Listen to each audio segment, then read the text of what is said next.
Comment extraire un mot situé à la énième position d'une cellule Excel? Bonjour à tous, c'est Alex d'excelformation.fr et dans ce tutoriel, nous allons apprendre 3 méthodes qui vont nous permettre d'extraire un mot situé à une position donnée au sein d'une cellule Excel, ce qui nous permettra donc en fin de tutoriel de pouvoir sélectionner automatiquement la position d'un mot au sein d'une phrase afin de la récupérer ici dans la cellule extraction. Alors vous trouverez très régulièrement de nouvelles vidéos sur la chaîne, alors pensez à vous abonner et surtout à activer la clochette de notification afin d'être sûr de ne manquer aucune astuce et de devenir rapidement un pro d'Excel.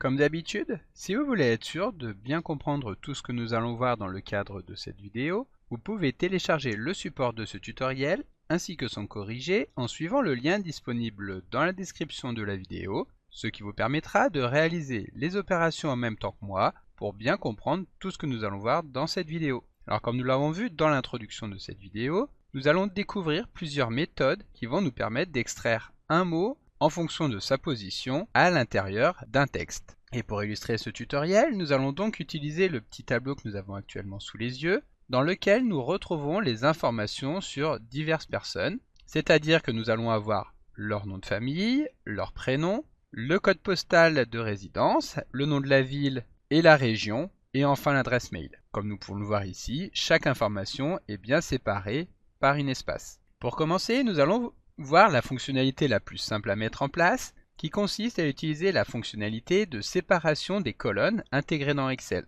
Cette fonctionnalité va en effet consister à diviser le contenu d'une cellule en plusieurs colonnes en fonction d'un séparateur spécifique que nous allons pouvoir définir. Dans notre cas, comme nous venons de le voir juste avant, nous allons utiliser l'espace comme séparateur des différentes informations contenues dans les cellules. Ici, notre but sera alors d'extraire le prénom que nous retrouvons en première position, ainsi que le nom de la ville que nous avons cette fois-ci en quatrième position. Pour cela, nous allons donc commencer par sélectionner les cellules dans lesquelles se trouvent les données, c'est-à-dire les cellules aux coordonnées A7 jusqu'à A16. Ensuite, nous allons nous rendre dans le menu Données du ruban et dans le groupe Outils de données, nous allons cliquer sur le bouton Convertir. Excel nous affiche alors une boîte de dialogue dans laquelle nous allons tout d'abord spécifier que nous voulons utiliser un délimiteur pour séparer le contenu dans plusieurs colonnes. Ensuite, nous cliquons sur Suivant. Et en tant que délimiteur, nous allons vouloir utiliser l'espace. Lorsque nous sélectionnons espace, nous pouvons voir en bas dans l'aperçu des données qu'Excel va bien séparer le contenu de chaque cellule en différentes colonnes en utilisant donc chaque mot à l'intérieur d'une colonne différente. Ensuite, nous allons cliquer sur le bouton suivant et à ce moment-là, nous allons pouvoir constater que dans la destination, Excel nous a sélectionné par défaut la cellule A7 qui est la cellule qui est actuellement sélectionnée sur la feuille de calcul, ce qui signifie que si nous validons à ce moment-là en appuyant sur le bouton terminer, Excel va remplacer les données que nous avons dans notre colonne A pour y afficher ici les prénoms. Pour conserver l'intégrité de cette colonne, nous allons cliquer sur la flèche qui pointe vers le haut afin de sélectionner la cellule B7, ce qui signifie qu'Excel va dupliquer le contenu de notre sélection afin de l'afficher dans des colonnes différentes en fonction des espaces. Ici, donc, nous appuyons sur la touche Entrée après avoir sélectionné la cellule B7 et maintenant nous pouvons valider en appuyant sur Terminer. Comme vous pouvez le voir, comme nous l'avons effectivement demandé à Excel, nous avons maintenant dans chaque colonne un mot extrait de la base que nous avions sélectionnée. Comme je vous l'expliquais tout à l'heure, le but maintenant sera de ne conserver que la colonne dans laquelle se trouve le prénom et celle dans laquelle se trouve la ville. Nous sélectionnons donc les cellules C et D, puis nous effectuons un clic droit afin de cliquer sur Supprimer. Et maintenant, nous allons vouloir supprimer les colonnes DE. Donc soit nous pouvons répéter cette opération, soit pour aller un petit peu plus vite, nous pouvons également utiliser le raccourci clavier CTRL- pour qu'Excel supprime également les cellules. Il ne nous restera plus maintenant qu'à mettre en forme ces cellules, en spécifiant tout d'abord les en-têtes, à savoir prénom et ville. Puis nous allons pouvoir mettre en forme très rapidement ces cellules en les sélectionnant, en nous rendant dans le menu Accueil et depuis le menu Bordure, nous allons sélectionner d'appliquer toutes les bordures à la sélection. Ensuite, nous sélectionnons uniquement les cellules d'en-tête. Nous allons pouvoir y appliquer une couleur de fond, par exemple ici du vert, et une couleur de texte blanche afin que le texte puisse ressortir. Ensuite, pour ajuster automatiquement la largeur des colonnes, nous les sélectionnons et nous double-cliquons sur la bordure de la dernière colonne. Excel va alors ajuster automatiquement la largeur pour faire apparaître tout le contenu. Voilà, donc maintenant je vous propose de découvrir une deuxième méthode qui va permettre également d'extraire des données dans des cellules que nous avons déjà mis en place en utilisant cette fois-ci des formules Excel. Comme dans la partie précédente, nous allons vouloir récupérer tout d'abord le prénom et ensuite le nom de la ville. Pour le prénom, comme vous allez pouvoir le constater, c'est assez simple étant donné que celui-ci se trouve au tout début de la chaîne de caractères. Nous allons alors pouvoir utiliser la fonction Excel gauche qui permet de récupérer un certain nombre de caractères à partir du début de la chaîne.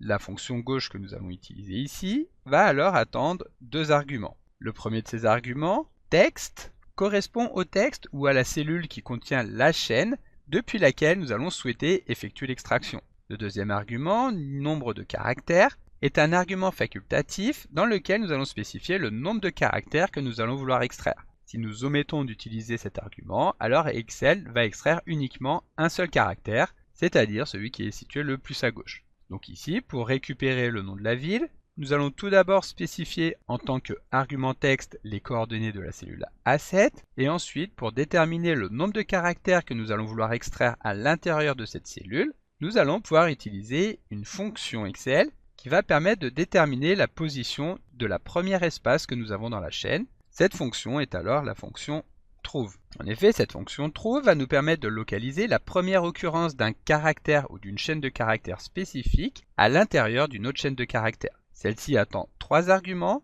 Tout d'abord, nous allons venir saisir le texte que nous allons vouloir rechercher à l'intérieur du texte principal et pour lequel nous allons souhaiter obtenir la position. Comme je vous l'expliquais juste avant, il s'agit ici de l'espace. Ensuite, le deuxième argument, texte, correspond au texte ou à la cellule qui contient la chaîne de caractères depuis laquelle nous allons souhaiter identifier la position du texte cherché. Ici, nous allons à nouveau venir saisir les coordonnées de la cellule A7 afin que l'analyse s'effectue sur son contenu. Et enfin, le troisième argument, numéro de départ, est un argument facultatif qui correspond à la position de départ à laquelle nous voulons que la recherche s'effectue. Ici, nous n'allons pas l'utiliser, nous voulons effectuer la recherche à partir du premier caractère de la cellule A7, mais nous verrons un petit peu plus tard à quoi correspond exactement cet argument. Ici, nous pouvons fermer la parenthèse, et étant donné que cette fonction trouve va nous permettre d'identifier la position de la première espace, nous allons vouloir nous positionner un caractère plus tôt afin d'exclure cet espace de ceux que nous allons extraire de la cellule A7.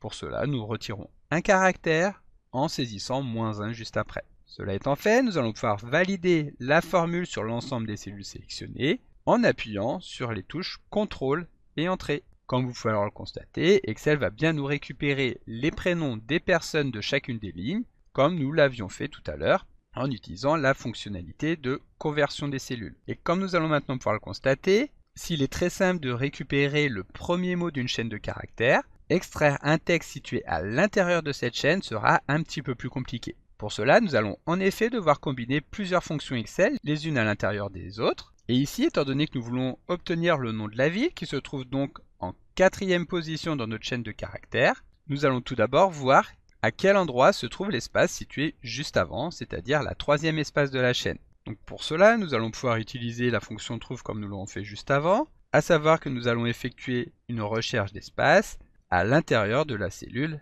A7. Si nous validons, Excel va donc nous indiquer que l'espace se trouve en 6e position, c'est-à-dire que les 5 premiers caractères vont être consacrés au prénom Daisy, et ensuite nous aurons l'espace. Pour identifier la position de l'espace suivante, nous allons donc encapsuler ce résultat en tant qu'argument facultatif numéro départ de cette même fonction trouve. Donc nous revenons dans la cellule C7, nous saisissons un nouvel appel à la fonction trouve dans laquelle nous allons toujours vouloir identifier la position d'un espace à partir de la valeur saisie dans la cellule A7 et nous allons vouloir faire commencer l'analyse à partir de la position de l'espace tout en nous décalant d'un caractère vers la droite, c'est-à-dire après l'espace. Donc nous rajoutons +1. À ce moment-là, si nous validons, Excel va donc nous indiquer que la 2e espace se trouve en 12e position. Comme nous l'avons vu, nous allons encore vouloir nous décaler d'une cellule vers la droite, et donc nous allons répéter la même opération. Nous resélectionnons la cellule C7, nous allons nous placer au tout début, appeler une nouvelle fois la fonction trouve, cette fonction trouve qui va nous permettre d'identifier la position d'un espace à l'intérieur de la cellule A7, en commençant l'analyse à partir donc de la 2e espace, c'est-à-dire à partir du 12e caractère, +1, c'est-à-dire à partir du 13e caractère. Si nous validons, Excel va donc nous indiquer que l'espace que nous avons ici, qui est situé juste avant le nom de la ville, se trouve en 18e position. Ici, je vous propose donc de récupérer le contenu de cette cellule, de le copier en appuyant sur CTRL-C, et nous allons le coller ici sur la cellule D7. Nous récupérons donc le 18, et maintenant nous allons vouloir obtenir la position de l'espace qui se trouve après le nom de la ville, donc après Bagnolet. Pour cela, donc, nous allons à nouveau appeler la fonction trouve, afin d'identifier la position de l'espace de la cellule A7, en commençant l'analyse à partir du résultat de la cellule D7 plus 1. Lorsque nous validons, donc Excel va nous informer que l'espace situé juste après se trouve en 27e position. Maintenant, pour extraire le nom de la ville, nous allons pouvoir utiliser la fonction sText, qui est donc un équivalent de la fonction gauche que nous avons vue tout à l'heure, à la différence qu'ici ce n'est pas uniquement la partie située sur la gauche d'une chaîne de caractères que nous allons vouloir extraire, mais bien une portion de chaîne de caractères située à l'intérieur d'une chaîne globale. Pour commencer, nous allons spécifier quel est le texte que nous allons vouloir analyser, donc ici le résultat de la cellule A7, puis le numéro de départ correspond au premier caractère que nous allons vouloir extraire, à savoir le résultat saisi dans la cellule D7 plus 1, afin de récupérer ici le B de Bagnolet. Ensuite, le troisième argument, nombre de caractères, correspond au nombre de caractères que nous allons vouloir extraire ici. Ce nombre de caractères va donc correspondre à la position de l'espace situé juste après, moins la première espace, c'est-à-dire celle située en 12e position. Et ensuite, il nous suffira de retirer un caractère à ce résultat. Si nous fermons la parenthèse et que nous validons, Excel va bien nous récupérer ici le nom de la ville. Il ne nous restera plus donc à étendre les résultats de ces trois cellules en les sélectionnant, puis en plaçant le curseur de la souris en bas à droite sur la poignée de recopie et en double-cliquant sur cette dernière pour qu'Excel étende automatiquement donc le contenu de toutes ces cellules vers le bas. Ensuite, donc, nous pourrons masquer les cellules D et E en les sélectionnant, puis en effectuant un clic droit sur l'entête, et enfin en choisissant masquer. Alors comme vous pouvez le constater, les formules que nous venons de mettre en place permettent effectivement d'extraire le contenu d'un mot situé à l'intérieur d'une chaîne de caractères, mais comme vous pouvez le voir, elle est également assez complexe à mettre en place. Il faut bien avoir conscience du calcul de chaque espace, de la gestion de la fonction trouve, etc. Et en plus de ça, celle-ci est vraiment figée et ne permettra pas, par exemple, de pouvoir modifier rapidement la position du mot à extraire. Ici, nous avons extrait la ville, mais si nous voulons à la place récupérer le nom de l'adresse email, ici, il faudra reconstruire l'ensemble des formules. Et donc, pour éviter d'avoir à créer chaque fois cette formule à rallonge, nous allons préférer mettre en place une fonction personnalisée que nous pourrons ensuite appeler à la demande. Cette fonction sera donc plus flexible et surtout beaucoup plus facile à utiliser. Elle fonctionnera exactement comme toutes les fonctions déjà intégrées dans Excel. Il faut en effet savoir qu'une fonction personnalisée est un type de fonction développée en VBA, qui est le langage de programmation intégré à l'intérieur des applications de la suite Office, qui permet de créer des macros, des fonctions personnalisées, mais également d'automatiser un certain nombre de tâches. Pour créer une fonction personnalisée, nous allons commencer par lancer l'éditeur VBA en appuyant sur les touches Alt et F11. Lorsque l'éditeur est bien lancé, nous allons maintenant pouvoir insérer un nouveau module qui va nous permettre donc de saisir notre fonction personnalisée. Pour insérer un module, nous nous rendons dans le menu Insertion et nous cliquons sur Module. À ce moment-là, nous pouvons voir ici dans le navigateur de projet qu'un module nommé Module 1 a bien été inséré et nous allons pouvoir créer notre fonction ici sur la partie droite en saisissant tout simplement le mot-clé Function suivi du nom que nous voulons donner à la macro. Ici, nous allons l'appeler extraire mot. Une fois que nous avons saisi le nom de cette fonction, il nous suffit d'appuyer sur la touche Entrée pour qu'Excel valide la création de cette fonction. Cette validation va consister en deux choses. Tout d'abord, Excel a inséré ici des parenthèses ouvrantes et fermantes qui vont nous permettre, comme nous le verrons juste après, de pouvoir venir saisir les différents arguments qui vont permettre à l'utilisateur de faire fonctionner la fonction extraire mot. Ensuite, Excel a également inséré la ligne endFunction qui va venir marquer la fin de notre fonction, et donc tout ce que nous allons saisir entre ces deux lignes sera exécuté automatiquement à chaque fois que nous allons appeler la fonction extraire mot. Voilà, donc comme je vous l'expliquais juste avant, nous allons nous placer entre les parenthèses afin de pouvoir venir saisir les différents arguments que nous allons vouloir que l'utilisateur puisse remplir afin de faire fonctionner la macro. Tout d'abord, nous allons créer un argument que nous allons appeler texte et que nous allons typer en tant que chaîne de caractères avec un @string. Et cet argument va donc correspondre à la chaîne de caractères globale que l'utilisateur va venir renseigner afin d'extraire un mot. Ensuite, nous allons créer un nouvel argument que nous allons appeler position et qui va permettre de spécifier la position du mot que nous voulons extraire à l'intérieur de cette chaîne. Ici, nous allons typer cet argument en tant que integer, c'est-à-dire en tant qu'un nombre entier. Et ensuite, pour finir, nous allons créer un nouvel argument que nous allons vouloir optionnel. C'est-à-dire que l'utilisateur aura le choix de l'utiliser ou non. Et donc pour cela, nous pouvons utiliser le mot-clé optional, suivi du nom que nous voulons donner à cet argument. Ici, nous allons appeler cet argument séparateur. Et il permettra donc à l'utilisateur de spécifier quel type de séparateur il veut utiliser. Par défaut, nous allons vouloir que ce soit l'espace, c'est-à-dire que nous allons vouloir séparer chaque mot à l'intérieur d'une phrase. Mais si l'utilisateur veut utiliser cette fonction pour par exemple traiter des chaînes qu'il aura récupérées d'un fichier CSV dans lequel les données sont séparées par des points-virgules, il suffira que celui-ci vienne saisir en tant que séparateur le point-virgule. Donc ici, séparateur va également être typé en tant que string, c'est-à-dire en tant que chaîne de caractères. Et pour spécifier une valeur par défaut à cet argument, il suffit de venir la saisir ici. Et comme nous l'avons vu, par défaut, séparateur sera égal à l'espace. Maintenant que nous avons bien saisi nos différents arguments, nous allons pouvoir déclarer un tableau de chaîne de caractères que nous allons appeler mots. Ce tableau sera utilisé pour stocker les mots individuels obtenus avec la chaîne de caractères en utilisant le caractère de séparation. Donc pour créer une variable ou un tableau comme c'est le cas ici, nous utilisons le mot-clé dim suivi du nom que nous voulons donner à celle-ci, c'est-à-dire ici mots au pluriel. Étant donné qu'il s'agira d'un tableau, donc d'un array, nous venons saisir les parenthèses. Et ensuite, pour pouvoir y stocker des chaînes de caractères, nous typons cette variable en tant que string. Maintenant, pour pouvoir alimenter ce tableau avec les mots du texte, nous allons utiliser la fonction VBA split qui permet de diviser la chaîne de caractères texte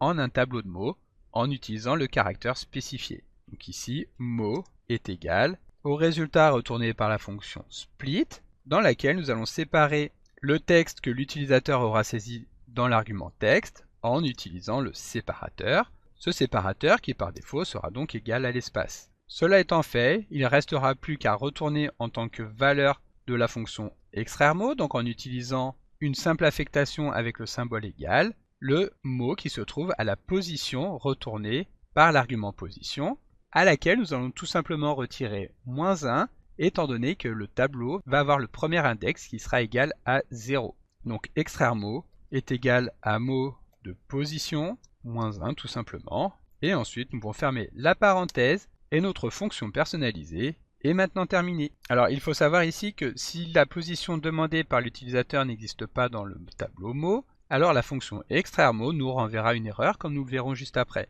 Cela sera par exemple le cas si l'argument position est inférieur à 1 ou alors s'il est supérieur au nombre de mots présents dans la chaîne texte. Ici nous allons conserver ce résultat sous la forme d'une erreur, ce qui permettra d'indiquer à l'utilisateur qu'il y a effectivement un souci dans l'utilisation de la fonction extraire mot. Voilà, donc maintenant nous revenons sur la feuille de calcul. Nous allons nous placer ici sur la feuille de calcul méthode 3. Nous sélectionnons toutes les cellules de la colonne extraction et ici nous allons pouvoir utiliser notre fonction personnalisée extraire mot. Pour rappel, en tant que premier argument de la fonction extraire mot, nous venons saisir une chaîne de caractères, donc ici le résultat de la cellule A7, et ensuite en tant que deuxième argument, nous allons spécifier donc la position du mot à extraire. Ici, dans un premier temps, nous allons vouloir extraire le prénom, donc nous saisissons 1 et nous validons en appuyant sur CTRL Entrée. Comme vous pouvez le voir, de manière très rapide, cette fois-ci, Excel va nous retourner le prénom de la personne. Pour récupérer le nom de la ville, c'est très simple, nous revenons dans notre fonction